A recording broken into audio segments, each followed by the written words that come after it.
बहुत ज्यादा डिस्टरबेंस भी किए थे। उनके अंदर कुछ एक बेचैनी नजर आ रही थी। क्यों?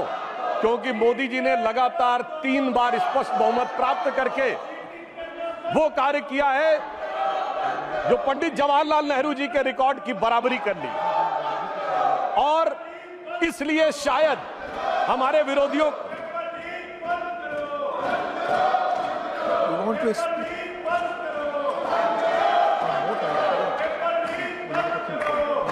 सभापति महोदय, अभी इस सदन के सबसे वरिष्ठ सदस्य, वयोवृद्ध नेता, पूर्व प्रधानमंत्री आदरणीय एचडी देवगौड़ा जी ने जो विचार कहे, बड़े दुख का विषय है कि 21 घंटे का समय आवंटित होने के बावजूद, सबसे वरिष्ठ सदस्य के द्वारा यह अनुरोध करने के बावजूद जिस प्रकार का आचरण दिखाया जा रहा है, इससे साफ समझ में आता है सभापति महोदय कि इनका उद्देश्य सवाल का जवाब और जवाब के सवाल में नहीं है, इनका उद्देश्य बवाल में अधिक दिखाई पड़ रहा है। इसलिए ये अपोजिशन की इस नियत को भी स्पष्ट करता है। अब मैं विषय पे आता हूं। जो मैं बता रहा था कि बिंदु क्रमांक 5 पर राष्ट्रपति महोदया ने कहा कि यह देश के इतिहास में 60 साल के बाद यह पहली बार एक घटना हुई है जब लगातार 3 बार किसी प्रधानमंत्री को स्पष्ट बहुमत प्राप्त किया हो। और जिस समय महामहिम राष्ट्रपति महोदया ने यह शब्द बोला था, हम सबको ध्यान है, सबसे अनेक विपक्षी सदस्यों ने अपनी अपनी सीट पर आवाजें करते हुए इसका प्रतिवाद किया था।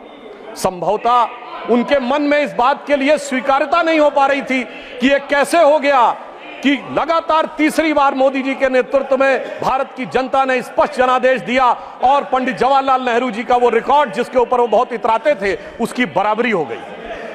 मगर हमारे बहुत से विपक्षी सदस्य कहते हैं कि साहब, नेहरू जी की बराबरी तो मोदी जी से नहीं हो सकती। तो सभापति महोदय, मैं आपके माध्यम से कहना चाहता हूं कि तीसरी बार मोदी जी चुन के आए हैं और ये मैं भी मानता हूं कि नेहरू जी और मोदी जी में बराबरी नहीं हो सकती। इसलिए तीसरी बार आने पे मैं सिर्फ 3 बिंदु दूंगा जिस पर हम मानते हैं कि नेहरू जी और मोदी जी की बराबरी नहीं हो सकती। नंबर 1, जब मोदी जी इस देश के प्रधानमंत्री के कैंडिडेट चुने जाने थे, सभापति महोदय, मुझे आज तक याद है 13 सितंबर 2013 शाम 6 बजे भाजपा की पार्लियामेंट्री बोर्ड की बैठक होनी थी और मोदी जी स्वयं उसके मेंबर थे, मगर उन्होंने कहा मैं उस बैठक में नहीं आऊंगा जिसमें मेरे बारे में विचार हो रहा हो। यह होता है नैतिकता के आधार के ऊपर निर्णय।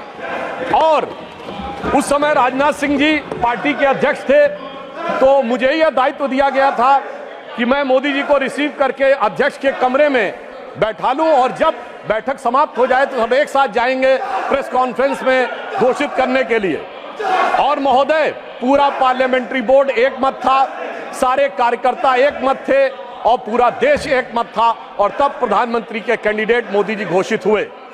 उधर पंडित जवाहरलाल नेहरू जब कैबिनेट मिशन प्लान के तहत 26 अप्रैल 1946 को कांग्रेस का नया अध्यक्ष चुना जाना था और उसके लिए कांग्रेस वर्किंग कमेटी की बैठक होनी थी और 20 अप्रैल को मौलाना आजाद को गांधी जी ने लेटर लिखा कि आप अपना नामांकन वापस ले लीजिए और मैं चाहता हूं कि नेहरू जी प्रधानमंत्री बने। परंतु इसके बावजूद उस बैठक के अंदर क्या हुआ, इसका रिकॉर्ड आचार्य कृपलानी ने अपनी किताब Gandhi his life and thought, Maulana Azad ने अपनी किताब India wins freedom, Rajmohan Gandhi ने अपनी किताब सरदार पटेल और उस समय के सबसे प्रख्यात पत्रकार दुर्गादास ने अपनी किताब India from Curzon to Nehru and thereafter में लिखा है कि 1 वोट मिला पट्टाभी रमैया को और शायद 1 या 2 वोट मिले आचार्य कृपलानी को, शेष सारे वोट मिले सरदार पटेल को और 0 वोट मिले जवाहरलाल नेहरू जी को। वाकई कैसे तुलना हो सकती है? सर्वसम्मति से प्रधानमंत्री के कैंडिडेट बनने वाले मोदी जी और 0 वोट पाकर प्रधानमंत्री के कैंडिडेट बनने वाले सरदार हमारे नेहरू जी। एक वो नेता जिसको पूरे देश ने नेता माना, एक वो नेता जिसको उसकी पार्टी में किसी ने नेता नहीं माना। इसलिए वाकई तुलना नहीं हो सकती। बल्कि मैं तो कहना चाहूंगा, आज खड़गे जी अध्यक्ष बनना था तो सोनिया गांधी जी की इच्छा थी, तो सारे डेलीगेट्स ने खड़गे जी को वोट कर दिया और शशि थरूर जी ने नामांकन वापस कर लिया। उस समय गांधी जी की इच्छा के बावजूद किसी ने नेहरू जी को वोट नहीं किया, तो मैं कह सकता हूं आज खड़गे जी की स्थिति उस समय के नेहरू जी से बेहतर है। अब मैं दूसरा बिंदु कहना चाहता हूं कि इसमें वाकई प्रधानमंत्री श्री नरेंद्र मोदी जी और खड़गे जी में तुलना नहीं हो सकती।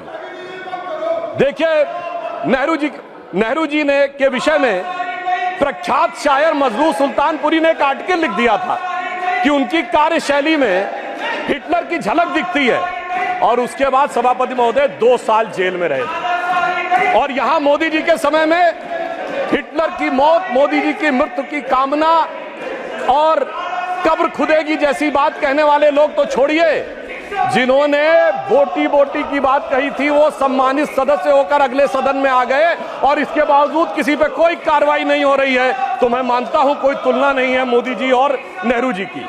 दोनों की अप्रोच में जमीन आसमान का अंतर है। और एक मैं बात और कहना चाहता हूं, हमारे तीसरा बिंदु, हमारे प्रधानमंत्री श्री नरेंद्र मोदी जी को कितने देशों ने अपना सर्वोच्च नागरिक सम्मान दिया है। इसमें Bhutan, France, Papua New Guinea, Fiji, रूस और मालदीव।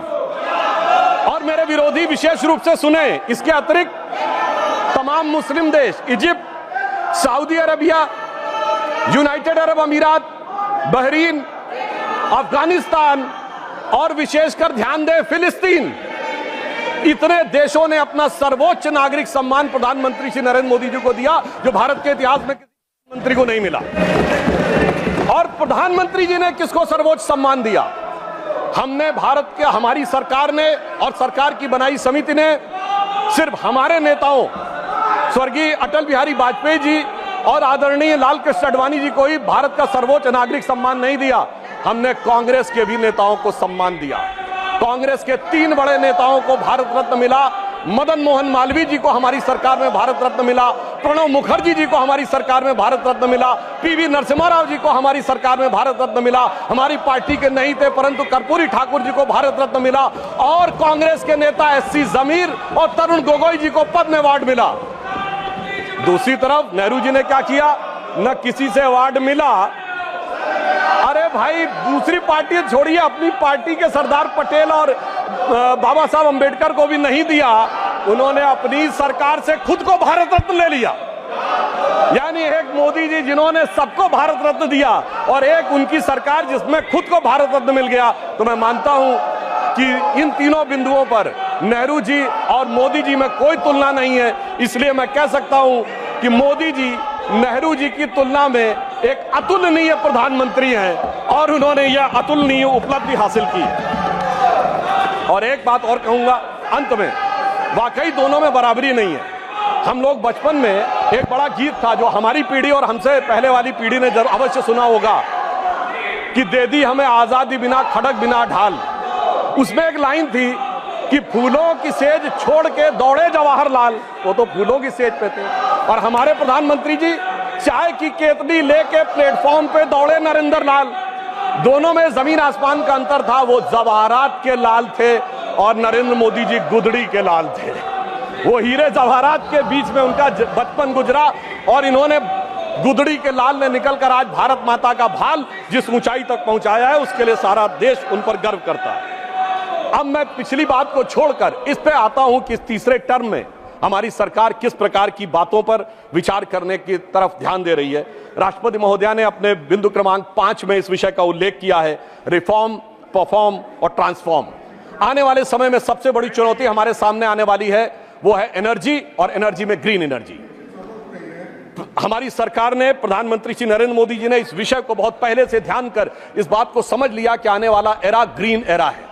और याद करिए कि हमारी सरकार ने आने के बाद सबसे पहले क्या किया था? एलईडी बल्ब देने शुरू किए थे। अब तक 37 करोड़ एलईडी बल्ब डिस्ट्रीब्यूट किए जा चुके हैं, जो अमेरिका की कुल आबादी से अधिक है। उस समय हमारा अधिकतम पावर कंजम्पशन 50% से अधिक कोयले से होता था। अगर हम विकसित राष्ट्र बनना चाहते थे और केवल कोयले से कंजम्पशन करते तो भारी मात्रा में कार्बन डिपोजिशन होता।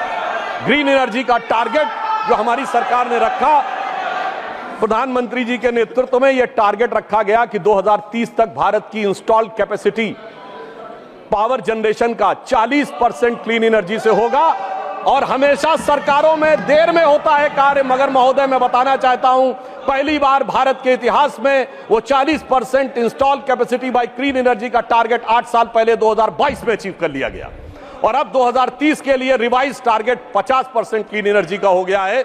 यह दर्शाता है कि हमने कितना महत्वपूर्ण छलांग लगाई है। इसीलिए हम तीसरे नंबर की देश बन गए हैं सोलर एनर्जी के संदर्भ में। 2014 में जहां सोलर एनर्जी 2.6 गीगावाट थी, वहीं 2023 में 66.7 गीगावाट हो गई है। और इतना ही नहीं, अब प्रधानमंत्री जी ने जो एक प्रधानमंत्री सूर्य घर योजना शुरू की, जिसका उल्लेख राष्ट्रपति महोदया के अभिभाषण में है, मैं बताना चाहता हूं, लोगों के घर पे सोलर रूफटॉप्स लगेंगे और मुफ्त की बिजली प्राप्त हो रही है। और मुफ्त की बिजली के साथ साथ जो इलेक्ट्रिक स्कूटर या इलेक्ट्रिक कार चलाएंगे, उनका चार्जिंग भी मुफ्त की हो जाएगी। सोचिए कि एक ऐसी योजना जिसमें किसी भी प्रकार का पर्यावरण पर आक्षेप नहीं आ रहा है, पर्यावरण के ऊपर कोई प्रभाव नहीं पड़ रहा है, मुफ्त की ऊर्जा मिल रही है, और वो भी सरकारी खजाने पर बगैर कोई बोझ डाले। जो लोग मुफ्त की बात करते थे, अगर देखा जाए तो प्रधानमंत्री जी ने ईमानदारी से एक ऐसी योजना के माध्यम से देश के करोड़ लोगों को मुफ्त बिजली देने का प्रयास किया है, जो अपने आप में अद्भुत और अलग है। और आगे भी हम भविष्य में हाइड्रोजन एनर्जी मिशन की तरफ आगे बढ़ रहे हैं। राष्ट्रपति महोदया ने उल्लेख किया कि स्टार्टअप के मामले में हम दुनिया के तीसरे बड़े इकोसिस्टम बन गए, मगर हम तीसरे बड़े इकोसिस्टम से संख्या के आधार पर नहीं बने। जब हमारी सरकार नहीं थी, कुछ 100 स्टार्टअप थे, आज 1 लाख से ऊपर स्टार्टअप है। सभापति महोदय, 1 लाख की संख्या महत्वपूर्ण नहीं है। 675 जिलों में से 600 जिलों में स्टार्टअप काम कर रहे हैं। यह हमारी सरकार की महत्वपूर्ण उपलब्धि है। केवल स्टार्टअप का मतलब दिल्ली, मुंबई, बेंगलोर, हैदराबाद ये नहीं है। 675 में 600 जिलों में स्टार्टअप काम कर रहे हैं। और डोमेस्टिक फ्लाइट्स के मामले में हम तीसरे बड़े सिविल एविएशन सेक्टर हो गए हैं। राष्ट्रपति महोदया ने इस बात का उल्लेख किया कि 2014 में 209 हवाई मार्ग थे और अब 905 हवाई मार्ग हो गए हैं।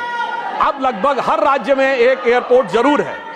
और किस प्रकार का बदलाव आया है, इसका उल्लेख दीजिए कि आज दुनिया में सबसे ऊंचा पुल कश्मीर में चिनाब नदी के ऊपर हमारी सरकार के समय में बन के तैयार हुआ। सबसे लंबा पुल समुद्र के ऊपर एशिया का मुंबई में हमारी सरकार के समय में तैयार हुआ है। सबसे बड़ा केबल पुल गुजरात में हमारी सरकार के समय में तैयार हुआ है।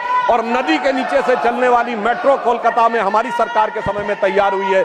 यह दर्शाता है कि विकास के नए प्रतिमानों पर किस प्रकार से इस सरकार के दौरान हम आगे बढ़े। देखिए, बड़े विषयों की तरफ तो अक्सर लोगों का ध्यान काफी जाता है, परंतु मैं एक चीज पे और ध्यान देना चाहता हूं कि मोदी जी की सरकार के समय में बहुत छोटी छोटी चीजें, उनसे देश के विकास में क्या भूमिका हो सकती है, उस तरफ ध्यान दिया गया। मैं 3 छोटी चीजों पे ध्यान दिलाना चाहता हूं।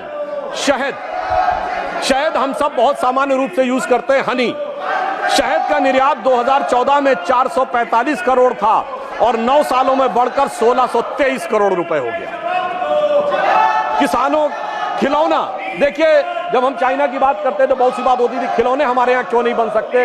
इन 9 सालों में हमने 1844 करोड़ रुपए के खिलौने जो हैं वो एक्सपोर्ट किए हैं। ये हमने इस छोटी सी चीज में आगे बढ़ने का प्रयास किया। और दूसरी चीज जो हमारे विरोधियों को शायद याद हो, खादी, जिसका महात्मा गांधी जी के साथ बड़ा संबंध माना जाता था, हमारी मोदी जी के प्रयासों से 2014 में जो खादी का मार्केट 31,000 करोड़ रुपए का था, वो अब बढ़कर 1,35,000 करोड़ रुपए का हुआ। यानी 4 गुना अधिक खादी में हमने वृद्धि प्राप्त की है।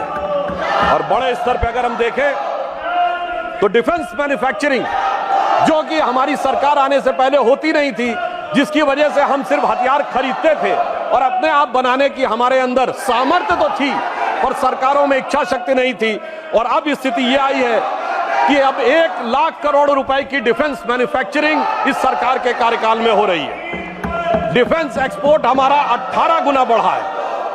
और सभापति महोदय, 500 हमारे डिफेंस के ऐसे प्रोडक्ट हैं जिसे सरकार ने निर्णय लिया है कि इनका इंपोर्ट बैन, यानी जो पहले विदेश से आते थे वो 500 प्रोडक्ट भारत में ही बनेंगे, इक्विपमेंट, और वो विदेश से नहीं लिए जाएंगे। और इतना ही नहीं, उत्तर प्रदेश और तमिलनाडु में 2 डिफेंस कॉरिडोर बनाए गए, जिसका उल्लेख राष्ट्रपति महोदया ने किया है, जिसमें ब्रह्मोस मिसाइल बनने का उल्लेख भी उन्होंने किया है, जो भारत की पहली इंटरमीडिएट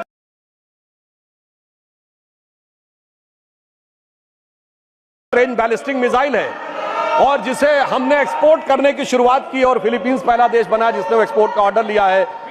सभापति महोदय, मैं उत्तर प्रदेश का रहने वाला हूं, वहां ब्रह्मोस मिसाइल का कोई पार्ट बने